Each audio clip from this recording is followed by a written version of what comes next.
on to LOA Today. I'm Walt Thiessen. With me today are Janine B. and Bridget D. This is your Daily Dose of Happy. We are so happy you decided to join us today. And we got our conversation off to an interesting start today because the topic we came up with for today is consistency, and it came right out of the gate because we were talking about daylight savings time and how it's not terribly consistent here in the U.S. Janine, where there is no change to daylight savings time. The rest of the U.S. does have a change. That threw her off. Bridget was just thrown off, period, just because she was thrown off. And I suspect losing the internet probably helped, because she was without internet for a bit. But hey, it's all good. But it's amazing how when our routines get broken, it throws us off, guys. Oh, yeah. Isn't it funny how that works? Yeah, it does. And just like we were talking, started kind of talking a little bit about appreciation. And I find that like when we're consistent with our appreciation, it's easier to stay, in a better mood, stay happier, easier to talk to. And when we just start kind of getting wrapped up in ourselves and what's going on and be it like pain, like pain in our body can take us down, from that appreciation. But for me, the easiest hands down way for me getting back up my emotional spiral, my emotional vibration is visiting senior citizen home. You love that stuff. I just love it. I could see that, really. Old people, man. I just love it. I love the elderly. I love making connections where people don't make connections.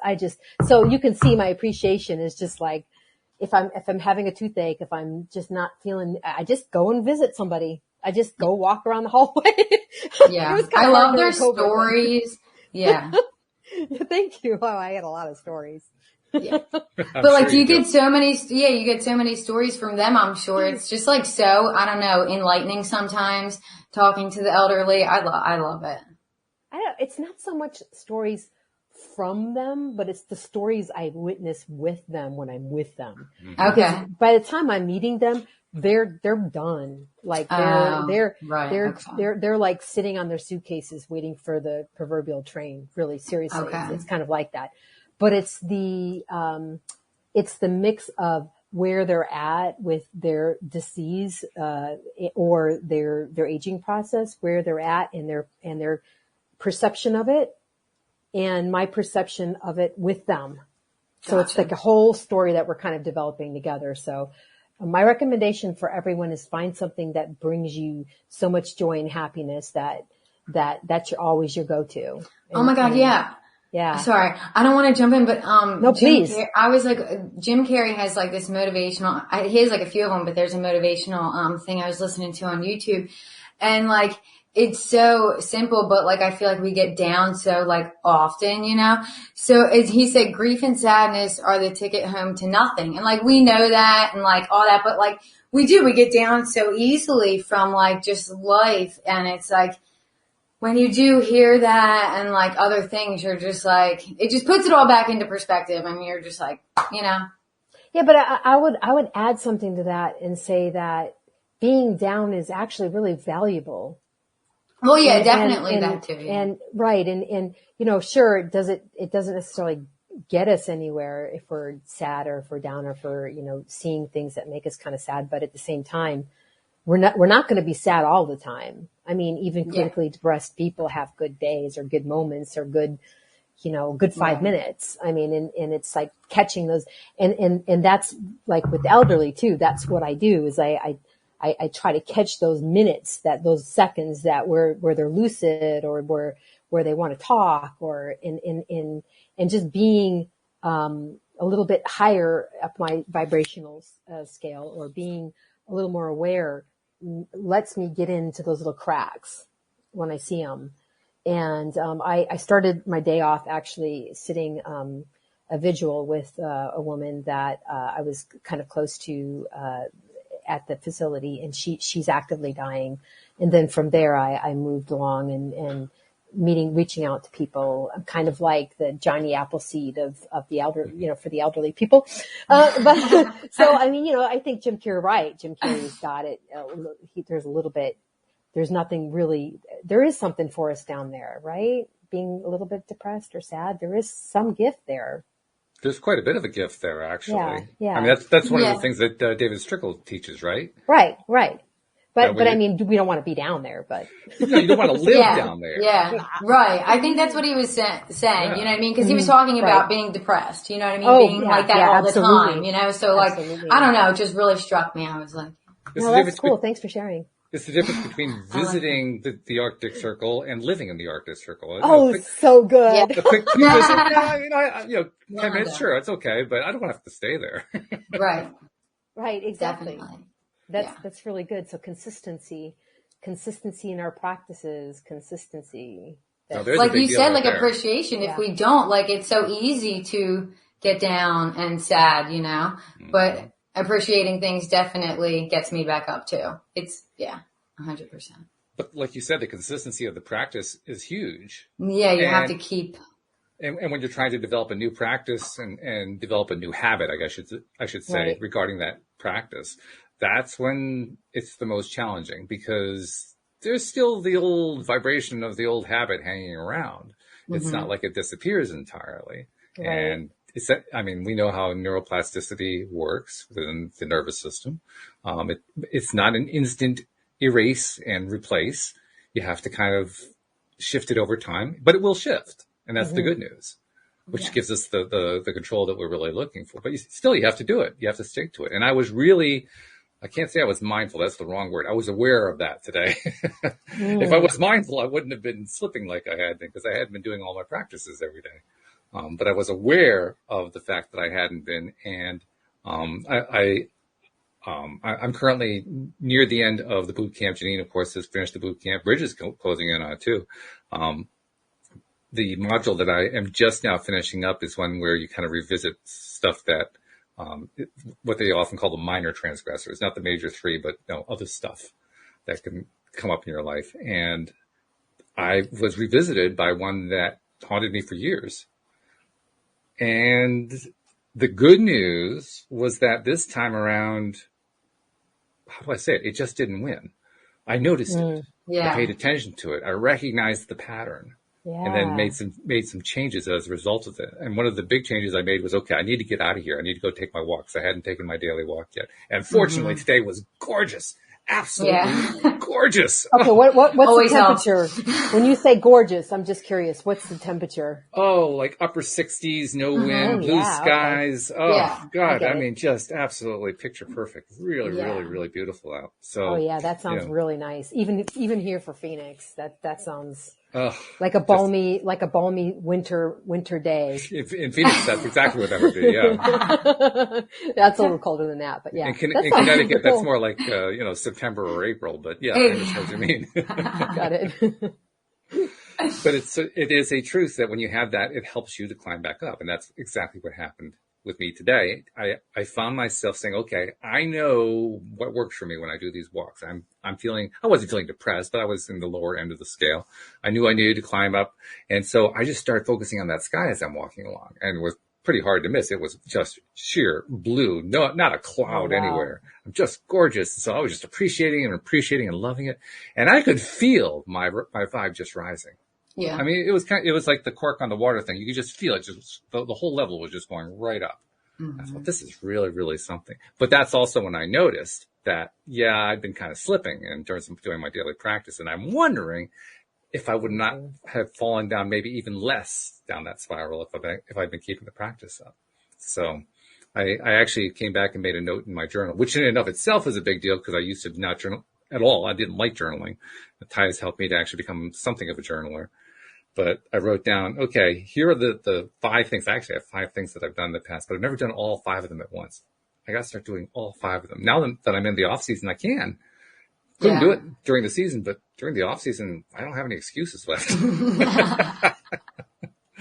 So what are those? You want to talk about those 5 things, or? Oh, sure, yeah. Well, actually, I need to. Is that okay? Sure, yeah. I have no problem with it at all. I mean, the first thing I can tell you is mirror work. Mirror exercises. One of the most powerful things, and I've talked about that, before on the show, but an incredibly powerful thing first of all, for building your sense of self-image, self-worth, self-love. And self-confidence. I think the self-confidence piece kind of sneaks up on you. Because, I mean, like I said previously, many years ago, the reason I started it in the first place was to shut up the voice in the back of my head. And it worked. It worked great. But it had all these other benefits that came out of it. And that was one of the biggest ones. Building self-confidence was huge. So I like that. I'm not really big on affirmations, but I do have some that I like to do. And that would be number 2 on my list of things to do in order that I like to do them. And I don't really do the same affirmations every day, although I do have a thought that I really want to try to do what Cindy Chavez did. Maybe not the exact one that she did, but do you guys know that story? I don't know. This is about, I'm going to say 2.5 years ago, something like that. She decided she was going to do the affirmation, I feel rich, 1,000 times a day. Yes. Yeah. Oh, Yeah. yes. Remember that one? Make a note. I actually tried doing that. Did you really? The I feel instead of the I am, yeah. Did you do it? How often did you do it? How? I only did it for a week because it actually, for me, it was more effective for me to do the I am. But I did try. Okay. All right. I did try. Okay. So you do the I am regularly? Is that the idea? Yeah, except for, like we said, when I don't do it, consistently, because I also found myself doing that, last week, not being consistent. And I did feel a drop and I was like, well, wait a second, quickly realized why. So yeah. Yeah, I think we're all on the same page there. Yeah. And I'm, like I said, I've never done, actually, I see my list now. I've never done all 6 of them. I actually have 6 items on the list. Okay. Because they're time consuming. I mean, they do take time. But I've got the time, so I'm going to try doing it for a while. So starting tomorrow morning, that's my first day of doing all 6. So first one's the mirror work. Second one's affirmations. Third one, I got this from Thai practice, meditation followed by appreciation. So meditate and then do three things that you appreciate and really feel the appreciation. Fourth is my daily walks. And that may end up being 5th depending on the time of year. This time of year, it's best to do it in the afternoon. So that may be 5th or 6th. And then segment intending throughout the day. I forget what David calls that. He calls it something different. But basically, you set your intention for the next couple hours. What do you want to have happen? What kind of accomplishment do you want? What results are you looking for? And then finally, being mindful throughout the day of where my barometric pressure is. That's a good thing. Where's my vibration? Where am I feeling right now? So if I can do all 6 of those every day for a while, woo. I just offer a suggestion if you're having a hard time meditating. Appreciation is sometimes easier, meditation is sometimes easier if it's followed by appreciation. Which is what I have on my list. Oh, I thought you said appreciation after meditation, but maybe I misheard. Sorry. Sometimes I auditorily get I think you just said the same confused. thing. No, I mean like before or after. Oh, okay, let me say this again. I thought I heard you say meditation followed by. I did. So meditation first, appreciation second. Right. And I was gonna suggest appreciation first, and then well, meditation. that's more the Thai practice. The Thai practice actually, the 3-step method there is the vibe activity, appreciation, meditation, which is your walking, right? Yeah, which is your walking, right? The reason I like doing it in the order I talk about is because meditation brings you up to the neutral. Appreciation is the high vibration. Right. Yeah. Super so I want to rise to my neutral and then go for the high vibration. I get it. Which is different from, I mean, they're both legitimate, I think, but. Right. No, I completely agree. Yeah. And everything, it's so cool to have these tools. And sometimes it's like, if you, like a wooden spoon, right? We have a wooden spoon. We can stir something with the wooden spoon. But if you give the wooden spoon to a child, they're going to use it like a drum. Or I can take the wooden spoon outside and use it as a digging tool. Yeah. Or, is that too weird? What I'm trying to say is, I mean, it doesn't really matter how we use the tools if they work. We could take those tools and however we use them and however they work for us is really the ultimate goal, right? Very true. By the way, I got to do a couple of, or 3 hellos to Jeffrey and Luke and Kevin all checking in the live stream. So hi guys. Hey guys. Hi, guys. Jeffrey was also talking about deep rest as one of his things, and I totally get that. Yeah. And he says the weather is beautiful in Portland, so apparently both coasts are experiencing beautiful weather today. Nice. And then Kevin says he loves Neville Goddard, and we actually haven't done a lot of talking about Neville in episodes lately. Cindy and I haven't done any of his books lately, but we're with you on that. Love Neville. Love Neville. Yes. I think I agree with Cindy too, with what she chooses as her favorite Nevilism. The idea that you must assume the feeling of the wish fulfilled, because it's just, oh, that just summarizes so beautifully the power of the feeling within the imagination. When you combine imagination with feeling, there is nothing more powerful in existence anywhere. So Absolutely. now Kevin jumps in with "I am." Sure, yeah. Well, that's where his whole thing starts, no doubt about it.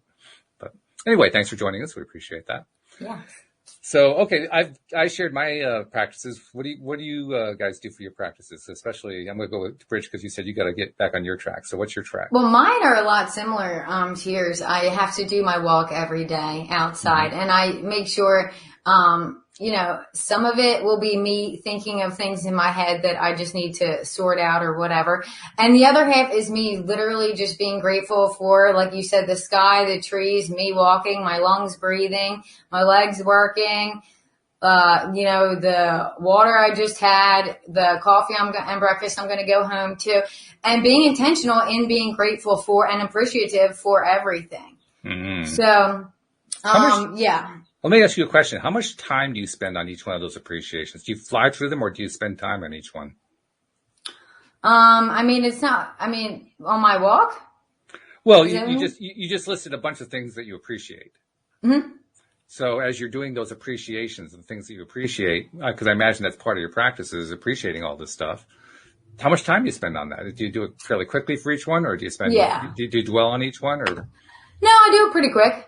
Pretty quick? I do it pretty quick, yeah. Mm-hmm. And throughout the day, I'll keep listing things that I keep, more things that I am grateful for that I just had or did, that hot shower, you know what I mean? So like the list gets longer. So it's like quick because it can't take too long on all that because it'll just keep going on and on and on.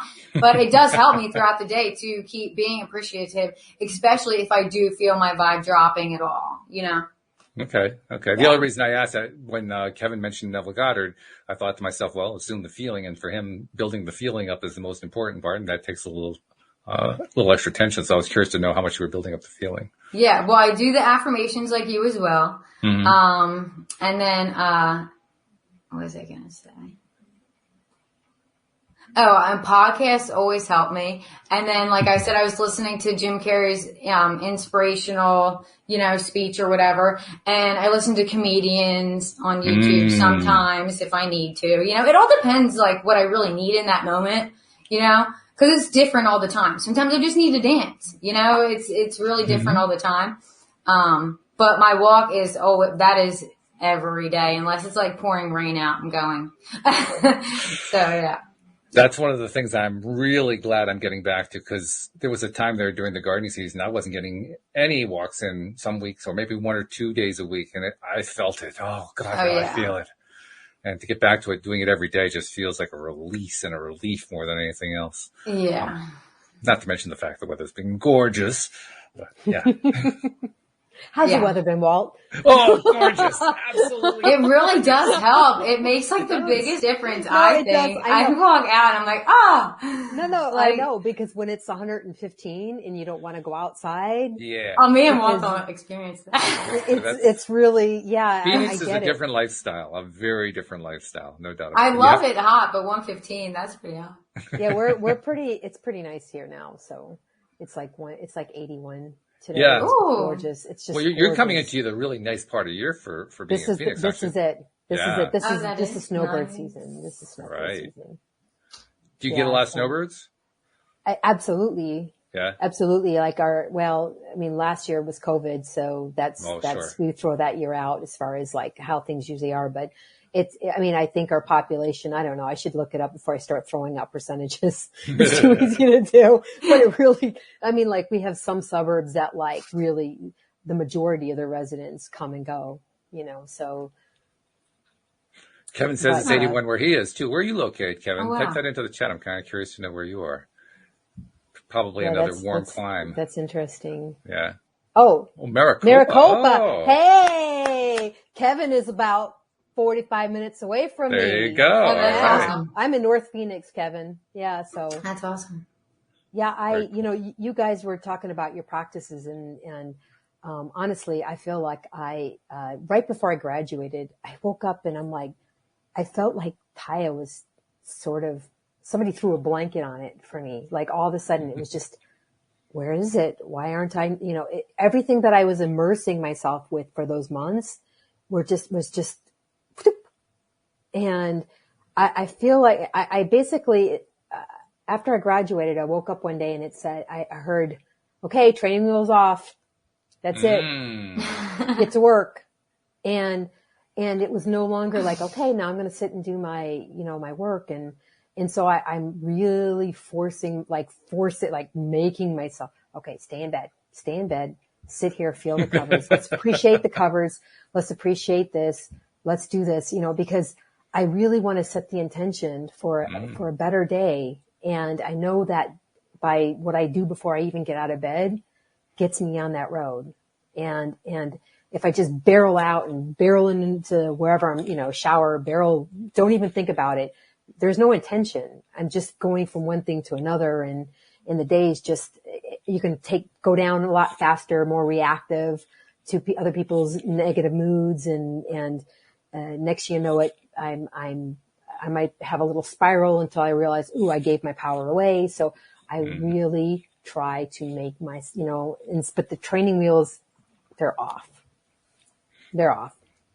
And it's the work now. Well, I want to address that in a second. I need to mention in the chat, Luke's saying he's in Columbus, 63 degrees there. So yeah, about the similar weather to what we're experiencing here. And Jeffrey grew up in Phoenix. And his parents are in Sun City, and his brother's in Surprise, Arizona. So. Oh my gosh. See, Arizona's the place to be. Apparently, except that he moved north, but other than that. Yeah, but we're running out of water, people. No, well, that's why he moved north. I believe he's if I remember right, he's in the Seattle area or Portland. I can't remember. He's somewhere up in the Northwest where there's lots of rain, so not an issue up there. Yeah, that's true. Or at least there was a lot of rain. So I try sometimes when, I'm, kind of behind on my practice and what I should be doing. That's when I do my going to visit my senior citizen home, or I go out and I do my garden, or you know what I mean? Like right now I'm cleaning a room. I've got my sister-in-law's coming to stay with us from Europe for a couple of months. So I've never even met her after 7 years. So that's really awesome. So I try to sort of, okay, I know that doing X, Y, and Z is going to make me feel better, and then I can go from there, or going to bring me up enough for me to put me in a position so I can start feeling my decisions out. And feeling my decisions are really, really important. And you were talking about appreciation, Walt, about thinking. When I start really appreciating, I feel it. I feel that I let that appreciation go through my body, and it's not here, it's here. It's here. So, oh gosh, it feels so good right now. I appreciate my bed. It's really nice. I appreciate, I'm going to go and sit vigil to a person who's going to pass away. And so that to me is just an act of love. And I just love. And the appreciation it just goes up and up and up. And so, I feel it. And sometimes when you have to write something down, I can't cross that barrier between the feeling and the writing. Yeah. It loses, it loses connection. So writing sometimes for me is difficult when I'm in the throes of feeling. So if any of you writers can give me any hints on how to get over that, let me know, please. Thank you. Well, there are a couple of things there that I think that I wanted to address. But before we do that, I want to go to something else as sort of a precursor to it. Bridge will remember this from last Tuesday's boot camp meeting, that David, toward the end, brought up how in the mastery group, they did a stream session. And in the stream session, the stream made an interesting point that, in David's words, they are still unpacking, trying to understand it. Although, from my perspective, it was so crystal clear, obvious. But I'm going to be curious to see what you guys think of it. Bridge, you already heard this. You'll remember this. But the stream was saying that appreciation is actually a higher vibration than love. Yeah. Mm-hmm. And that was kind of freaking some people out, apparently. But to me, it seems obvious. What do you guys think about that? Yeah. After he explained it, even, for the little, he explained it for it, I was like, okay, yeah, I see that. Cause you're not in, when you're appreciating it, you have nothing to do with it. When you love something or someone, you do still have something to do, do with it, like, type of thing. I can't explain it anywhere near like he can, but Yeah, love has I got it. love has the vibration or the feeling of love has more baggage with it than appreciation. Kind of thing, yeah. In a way, for me, because love can be like, oh, I just love that dress, or, ooh, that's a beautiful color. I love purple. You know, I mean, you know, what does love is almost like a hi, how you doing? Have a good day. Or it's really beautiful outside. It's kind of subjective in a way, but when you can like appreciate something for what it is, no matter what it is to you, it doesn't matter. But I you know, I can see you're a nice person, but maybe you're not nice for me. You know, I can still appreciate others, and I can appreciate the situations. And is that kind of in the realm of what you're, of where you're going, Walt? I think that there are different people experiencing it in different ways. David was experiencing it and describing it the way that made sense to him. Bridget just described it the way to me. The way it makes sense to me is, for me, any of these emotions have a vibration level. Like love has a vibration of X, whatever X is, but it's a very high vibration. And appreciation is not really the same thing as other emotions because it changes its vibration level. To appreciate something is to increase its value in your own eyes. True that. True that. So true that. True appreciation is continuously going up. It's continuously vibrating at a higher and higher rate. So eventually, even if it's starting lower than love, eventually it's going to go higher than love. And it's going to keep going up and up and up and up and up. The only thing that stops us is when we just stop the appreciating. Did you see that? Pardon me. Did you see that Jeffrey said, is it a matter of attachment? Yeah, that was another point to bring in. So I'm glad you brought that. Yeah. And Kevin says love can hurt. See, because I think the idea of love is so, it's almost subjective, right? I mean, yeah, it's like relative in some way. Yeah. And I mean, you know, our moms love us, but they might beat us. So what does that tell us what the word love? Do you see? So it's just a word, but I try to go for the feeling. So for me, appreciation, I can appreciate it and love it because, you know, if I'm high enough, if I'm happy enough, I can. I agree that it's very subjective. And to use one of the examples you mentioned there, I honestly don't believe that when a parent is beating up on a kid that they're expressing love. I'm with you, but we love that parent and look what the parent, I mean, just say, and for that example, and look what the parent is doing. So the parent is showing us that love can hurt, right? Isn't that kind of what they're showing the child? And I think that's a little misleading because it could be. Yeah. The reason I say there are a lot of things that people say, not just parents, that they say to try to justify what it is that they're feeling and doing as if it were higher vibration than it is. It's a very common phenomenon. Okay. People often do it in a wide range of things. What's that one phrase that people use? I don't mean to be disrespectful, but, and then they say something disrespectful. Right, exactly. You know. They think of it as a softener, and it is a softener, but it's also a bit of a lie because, you know, I'm about to be disrespectful. Put up with it, you know, but they don't want to say that. Yeah, not to be mean, but. Yeah, right, exactly. But I'm going to be mean. Exactly. Yeah. Not to be rude, but. That's true. I mean, I suppose we're just unpacking this word, right? Called love because. You know, there are going to be a lot of different variations. I mean, what was it that Jeffrey said before? I love and appreciate the seasons. Well, I'm going to suggest that that's a completely different vibration from the love being felt either by a parent or a child in a physical discipline situation. It's not even the same vibration. Well, aren't we just limited by our words anyway at the end of the day? I mean, isn't that kind of what this is? It's just it's like a word fest. Yeah. Oh, yeah. Alan Watts said you can't get wet by the word water or something? You can't wet. You can't get wet by the word water. And I was like, dude, that's so awesome because I'm so bad with my words. And like, yeah, I think it was Alan Watts that said that. Plus I'm writing that down. The English language makes it even more difficult because we have different meanings for the same words. Yeah, right. It's the most complex of all the Romance languages. It's just not even fair sometimes. All the different idioms and so forth. He says, I appreciate this conversation. Oh, yeah, cool. right. I love that. That's good. I appreciate that comment. Oh, I love this. This is good. But that, again, that's why I think appreciation is a little bit different category, because I think all the other vibrations, all the other emotions, when we think about them, we think about them as being at a certain vibrational level. We don't think about it as changing a whole lot. Well, I guess apparently from what we're talking about, some people think of love as being a changing vibration. I don't think of it that way, but apparently some do. So maybe that's not even a clear-cut rule that I'm trying to outline there. But for me, appreciation is the one that really changes, and it changes in only one direction, upward. I don't see any way to make appreciation go down. Because even if you're appreciating something that's lower vibe, you're still raising your vibration about it. So how is it, you can't go down with it. It's not possible. Yeah. It would be depreciation if you went the other direction. This is such a great conversation. I don't know about you guys, but I'm feeling very rejuvenated by this. Me too. Just by this conversation. That's why I do it every day. I love doing this.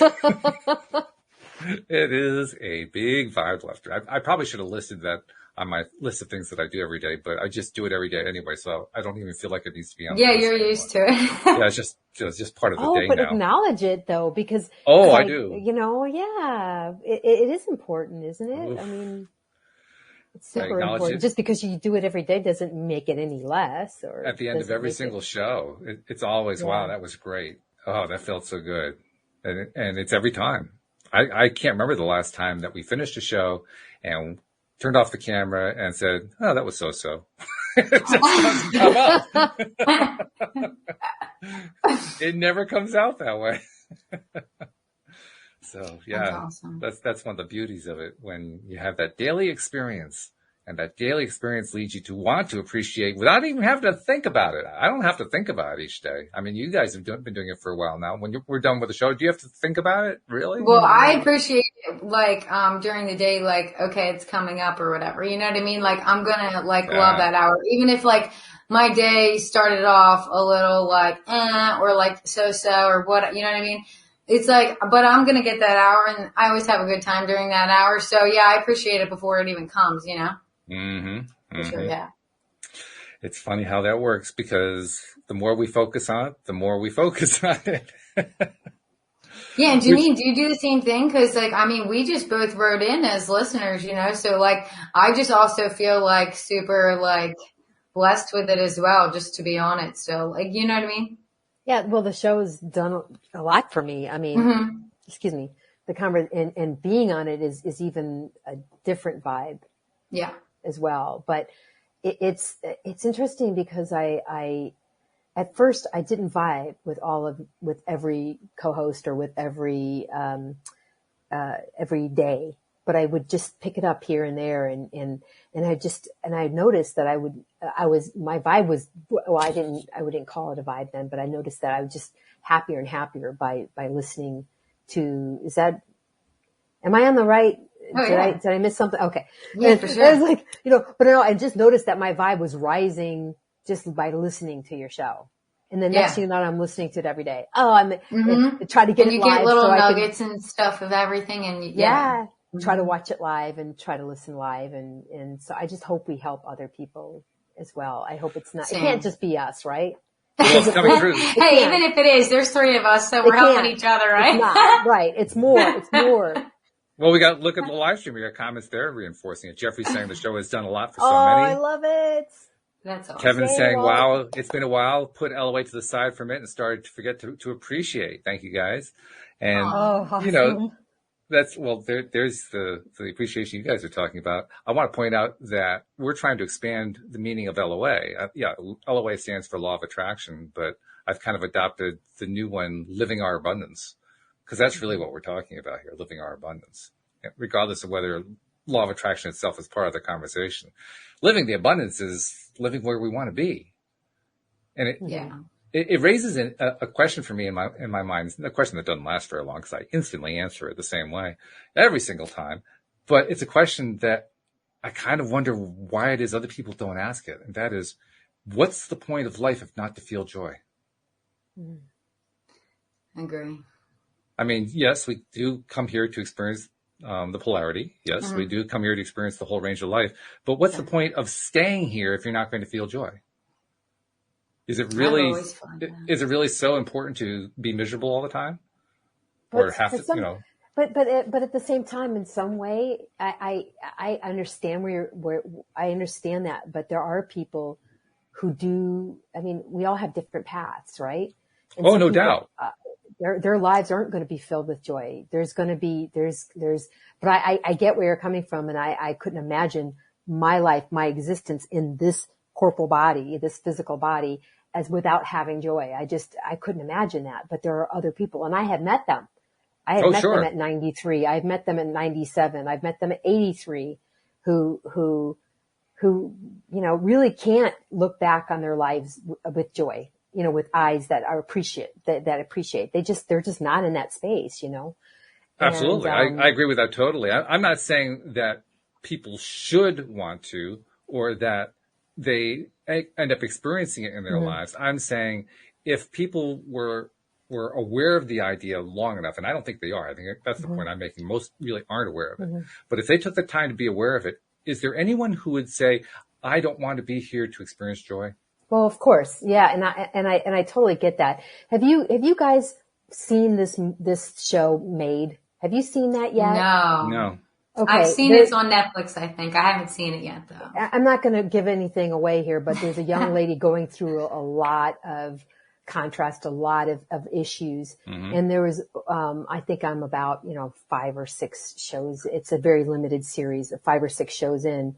And there was one part where they showed her just being in the moment and experience. She found joy in just one little moment. Yes. And you can see her just viscerally touching, the grass and the water, and just how much joy that was. So, I mean, even I think even in the hardest circumstances, the hardest situations, all of us will find joy from time to time. I think when so we're too. When we're experiencing, when we're in that moment, in the very moment, and we can find, even, I don't know, that show that just made me realize that it was that even if our lives aren't filled with joy, there are going to be moments of joy. There are going to be moments of reflection, or moments of appreciation, or moments of love. And, and that's kind of true for all of us, because we really can't live in joy all the time. I mean, I'll be living in Munchkin land. Yeah. I'll be like on the yellow brick road, like everything's jolly. Yeah, right. Well, the rest of the world is saying, follow the yellow brick road. Walt and Cindy about 2 years ago. Oh, well, first time. Oh, I see. I'm sorry, Kevin. I followed. I didn't see the whole chain of texting. He's been following us this long. Okay. 2 years ago. Actually, it was you and Cindy too, because you were doing the Neville Goddard, right? Yeah, that's right. We did a whole bunch of them during that period. Me too, Kevin. Yeah. The Neville Goddard was really, really sucked me in. Yeah. I did love, those episodes are great. Yeah, they are. I think it sucked all of us in. It sucked Cindy and I in, I can tell you that. We were just absorbed in every single page as we're talking about it. What I'd love to explore, and what I think you've kind of explored, Walt, a little bit with the law of attraction and living our abundance, is how words, how we use them will make us sort of see things completely different, even if we're talking about the same thing. So we might get across to more people if we talk about living our abundance as opposed to law of attraction, because maybe not everybody believes that. I mean, my engineer husband, he just won't, forget that law. There is no such thing. But living our abundance, well, I can get on that. So sometimes, and I know that's not necessarily, maybe that's not necessarily was your intent, Walt, to take the law of attraction out of it? Or do you think law of attraction has become too mainstream? Or did you want to try to appeal to more people by the law, or living our abundance? I wasn't trying to get away from it. I was trying to expand beyond it. Right. Okay. Because it's a narrower subject. I wanted to make the subject wider than that. I get it. Because really, the whole reason for talking about the law of attraction is how we're going to apply it in our lives, how we're going to understand it, how it's going to affect the way that we make our decisions and choose how we're going to and what we're going to pay attention to and why we're going to pay attention to it and so on and so forth. So in that context, it's a very valuable concept, but it's all about the living of it. So I just don't want to get hung up on the LOA part, and I want to spend more time on the living, because that's really where the most interesting conversation is, I think. Yeah, after you said it that day, I was like, oh my God, why is that not one of my affirmations? So now I am abundant is one of my affirmations, one of my favorite ones now. It's like Jeffrey said, reframing and editing are two of my biggest tools, are big tools for me. But I think it's so cool that you know, like, because when I listened to the Neville Goddard, he came out in a time when no one was talking about this, when it wasn't anywhere in our periphery. And I thought, this dude can say this stuff back in the 50s and the 60s or the 40s, or, you know, I forget what time period Neville Goddard was in. But I mean, he was daring. He did this, he talked about stuff that no one had a concept about back then, mm-hmm. right? I mean, you know, talk about taking a chance. And so I don't know, there was something very inspirational about that for me. I just wish we knew more about Abdullah, the guy from the Middle East who supposedly taught Neville all this stuff, taught him how to understand Bible teachings and so forth from this perspective. Because I've never seen anything about him other than him being mentioned as Neville's teacher. I have not seen a single thing, and I've looked for it. That would be a really interesting person to know more about. So if anybody has any information of any kind about him, let us know, because I really would like to know. Yeah, very interesting stuff. But I agree with Jeffrey for sure. Reframing and editing are big tools too, in a big, big way. Because when you can learn to do that, I mean, Janine, you mentioned a few moments ago how it could be work. You kind of have to push at it when you're trying to change it. I don't think you're really pushing at it. What you're really doing is kind of pushing yourself to do it. Right, not really the same thing. Well, it's wanting to feel better, right? It's wanting to experience a different day or a different kind of day. It's knowing that when I feel better or when I feel emotionally better, I do better. I'm happier. Mm-hmm. I influence people more, right? Yeah. And that's, no one wants to be a crabby old crab around a crabby old crab. They want happiness and people to bring them up. And so that's always my goal, is to be the best person I can be around other people. Mm-hmm. Emotionally speaking. I'm not always going to be perfect, but I mean, I need to be on my best game, because I have to be aware of, like I said earlier, going in between the cracks. Yeah. And when we're a little higher in touch with who we are, we can see those cracks of getting into someone, talking to someone, connecting with somebody, you know, and how to move forward with that. And when we're kind of grumpy, grouchy, we're not paying attention to how we're coming across, let alone how someone else is doing. So isn't it funny though how we become more perceptive of what you're calling those cracks. Mm-hmm. We become aware of them. I mean, I certainly have, and I can say, 10 years ago I didn't even know they existed, and now all of a sudden I'm really aware of them. That's right. That's just really something as far as I'm concerned. I mean, I can sympathize with your husband, because I mean, I wasn't an engineer, but I was a programmer. That's pretty left-brained. And, when you're in that spot, when you're in that space, this stuff sounds like nonsense. And it does. When you're in that place, it really does sound like nonsense.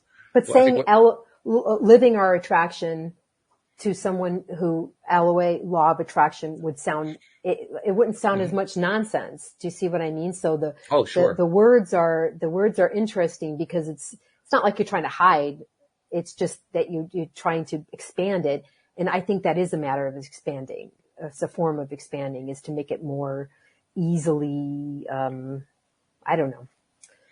And the fact that I think you said he is liking that phrase. Did I remember that correctly? Yeah. If I can say, we're talking about living our abundance. Oh, what's that about? But if I say, hey, we're talking about law of attraction, it's like, I'm sorry. What are we going to have for dinner? You want to go out? What? And you know what throws people off about that? It's the word law. Mm-hmm. That's right. Because it's right. It's For not the right up there with thinker, gravity. Right. It's not gravity. It's not gravity. Which is an odd thing, because if you could get that person, and I know because I was that person, if you can get that person to actually focus in on what makes something a law, then you can actually get there with them. But they won't let you go that far, because it's a really strange thing. In the back of a left brain person's mind, a law is something that is irrefutable.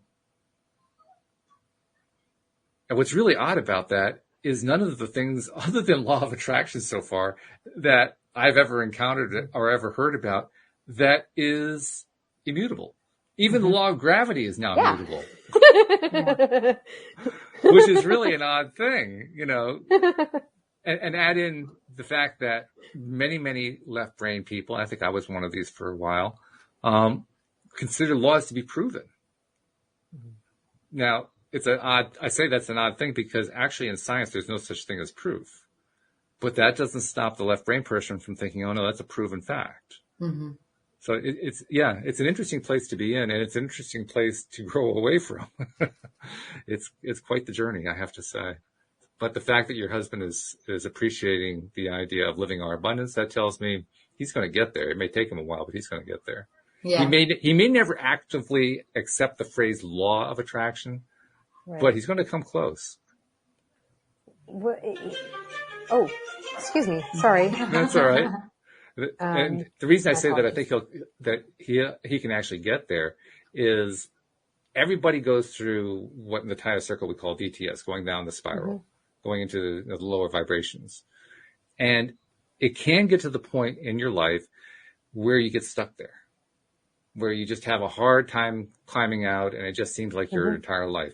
That's when you become open to the idea of a law of attraction.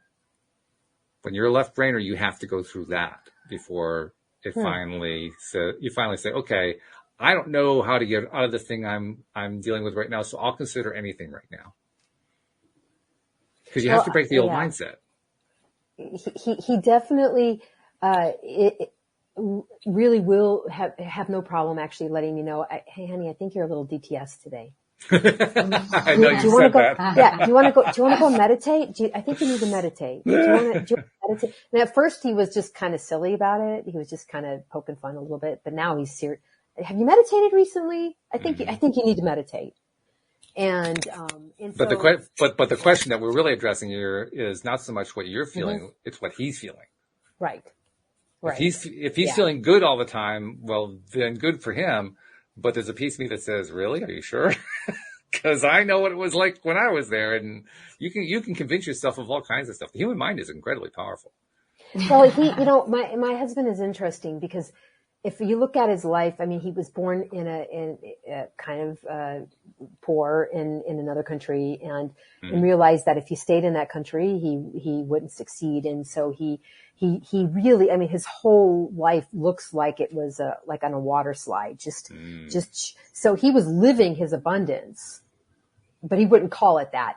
So but he's like really almost the walking epitome of a person who truly believes in law of attraction without actually believing in it. I mean, that's the way he lives. That's the way he lives. So he's not really like that, the depressed, because I think that there's so many different ways to live. There's just so many different ways of being. And I mean, people look at him and think, oh, he must have been given everything. He must have had everything. I mean, look, he got into this country, he's got into that country, he did this, and he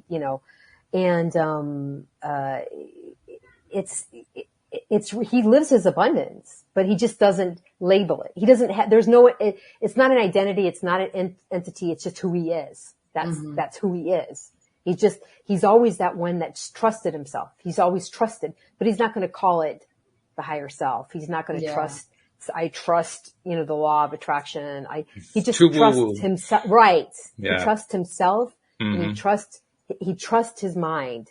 Right. Yeah. He trusts his, I think he Which trusts is big. his mind. You definitely want to trust your own mind. That's a fabulous thing. Right. But the mind is not the higher self. And so the mind, if you lose your mind, then you have no trust. So, but we haven't gone there yet. I haven't brought that up with him because Yeah. With an engineer, it's like, you can't, that's their powerhouse, but, Jeffrey made an interesting comment, and it's another way kind of looking at the same thing. He says, I appreciate having people in my life to remind me that even when I'm DTS, I'm still pretty damn good and happy. oh, good. Yeah. I love that. Oh yeah. That's It's it. a good way to describe it.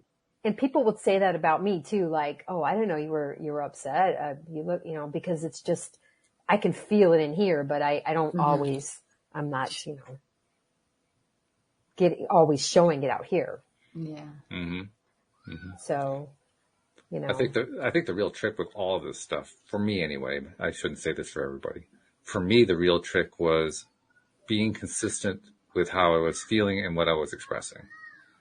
Because it's very easy to get myself out of balance, out of alignment by telling everybody or telling myself that I'm feeling good when I'm not feeling good. Right. Not that there's anything wrong with fake it till you make it. Fake it till you make it can work very nicely. I'm not against it. But when you find yourself having to fake it till you make it, it's a sign to you. It's a signal. Like, you're out of alignment right now. Pay attention to that. I was like that too, Walt. I was, oh no, I'm fine. I'm happy. Everything's good. Yeah, I'm happy, and maybe not that cheerfully, but, are you doing okay? Yes. Janine, are you okay? Yes, I'm fine. Everything's good. And it's just like, no. Yeah. Yes. Yeah. Because you really, people can pick up on your energy. You can say you're happy. People know you're not happy, or you can say that you're thankful or whatever. And it's obvious that you're not. It's like, but sometimes you don't have to say anything and people know. Right. But I think that's a whole can of worms. That's called people pleasing. That's part of the whole people pleasing. And yeah, we don't want to go down there. But I'm just not that person anymore. If you say, well, if someone says, well, how you doing? And, I'll tell them, I'm okay. I'm doing all right. I might go in a little bit too much, and then they stop asking me how I feel, which is perfectly fine. I'm going, oh, my foot hurts today. My tooth hurts. I don't know. I'm just, but no, I'm fine. I don't, I'm different, and it's different. That fake, I can't do that fake thing anymore. Well, you're in a better place. Yeah. Yes. That's True. Huge. True to myself. True to myself. It's funny too, as we're thinking about this. I don't know if you guys are old enough to remember this. There was a television show in the U.S. in the 1970s called Hee Haw. Were you guys aware of that one? No. They had this wonderful song in there. And to me, it epitomizes feeling good when you're feeling bad. It's this high-paced bluegrass type tune. And the lyrics that they sing are doom, despair, and agony on me, deep, dark depression, excessive misery. If it weren't for bad luck, I'd have no luck at all. Gloom, despair, and agony on me. And they sing it really happy and joyfully. It's so ridiculous. But you know what? It's a great idea. Because if you're feeling that miserable, sing it that way and you won't feel miserable anymore. You'll feel better. That's true, because if you're really angry, that would really piss you off. Yeah. Hearing a happy song sung, yep, that'd be like, shut up. Turn that off. Oh gosh. Well, there's a good reason why it is that the blues are much more popular than Hee Haw was. It expresses where people wanted to be, or where they felt like they should be, or what they were living in most of the time, or whatever. What did Jeffrey say here? I appreciate having people in my life. Oh, that's the one we just read. Yeah. Well, and then he says important to find what starts the DTS. And that's Kevin. Yeah. Yeah. And that's, there often it's just we live in a very polarizing, vibrationally, changing world. And sometimes being DTS is not something that we've done, or not something that's necessarily caused. It's just, it's life. Mm-hmm. It's just life. I mean, sometimes we wake up on the wrong side of the bed, or it could be horoscopes. It could be whatever. I mean, there's polarity. That's right, Walt, right, Bridge? We live in a world of polarity. We certainly do. That's why we came here. So Kevin's raising an interesting point here. It was a point that I made over and over again early on in the show. And I'm actually beginning to shift my view on it a little bit. I still think it's true, but I've softened my view a little bit because he says it's important to find what starts the DTS. I think it's valuable to look for what starts the DTS. But by the same token, I don't really want to set the standard that says if I don't find what's set me down the spiral, I'm in trouble. I want to treat it more like an adventure and not mandatory. Oh, you've got to find it or else your life is going to end. So it's not so much for me anymore. It's not that it's important to find. It's important to notice that I'm down the spiral. And if I can find the cause of it, hey, that's going to make it easier to climb out. Yeah. But even when I don't know what the cause is, especially with the tire tools we have now, I can still climb out. I don't have to necessarily know what caused it. Right, because it's not always a deep, dark, transgressor from way in our past. Sometimes it's just we have a little headache. In fact, that was one of the modules. I don't know, have you gotten to this one, Bridge? One of the modules is recognition that there are some transgressors we can never identify what they are.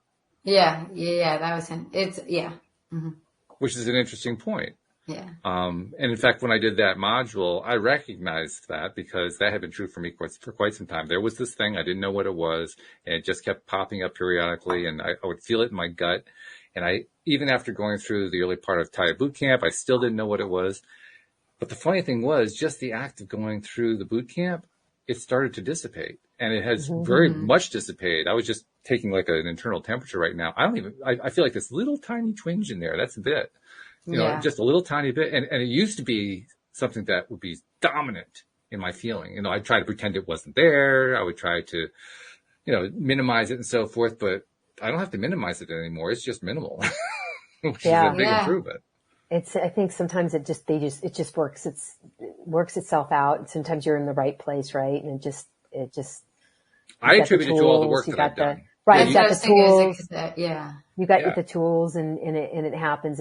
But sometimes for me, I know that just some of those transgressors, and Jeffrey said that it's called root work, going and finding out the causes of the DTS, and it's also called shadow work too. Shadow work, there's so many words for it, but I mean sometimes it just sort of naturally works itself. For me, it just sort of naturally works itself out, and it doesn't become any duster, But that obviously isn't a root, because it wouldn't be that easy probably to work out.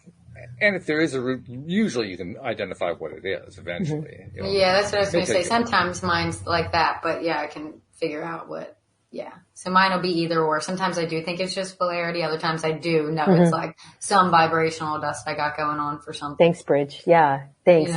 And I think sometimes it's really good to maybe explore the differences between the two at the moment.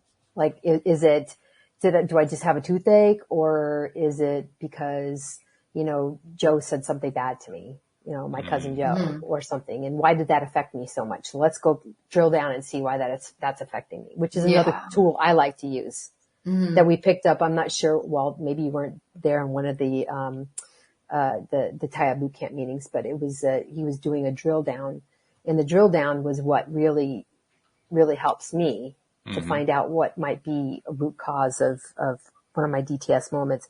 But sometimes, see, I'm very, very, I don't use this term a lot, but there is some necessity for it. But when you're empathetic, when I'm an empath, and I grew up just feeling all of these vibrations just go through me and feeling other people's vibrations, I forgot who I was, because I could just pick up on everything. Sure. And so just getting back into me and getting into that vibrational work has really helped. So however you get down to your roots, or down to what causes the DTS, or just accept it for a momentary issue, a toothache, or whatever. I mean, we are people. Things are going to happen sometimes. Just polarity. That's so true. Just whatever it is. And sometimes all you have to do is just do a show of LOA Today. Yeah. There you go. So thank you, ladies, very much. Thank you, live streamers. Thank you, podcast listeners Thanks, everywhere. Thank you all. We'll see you all next time here on LOA Today. Goodbye, Bye, everybody. guys. Bye.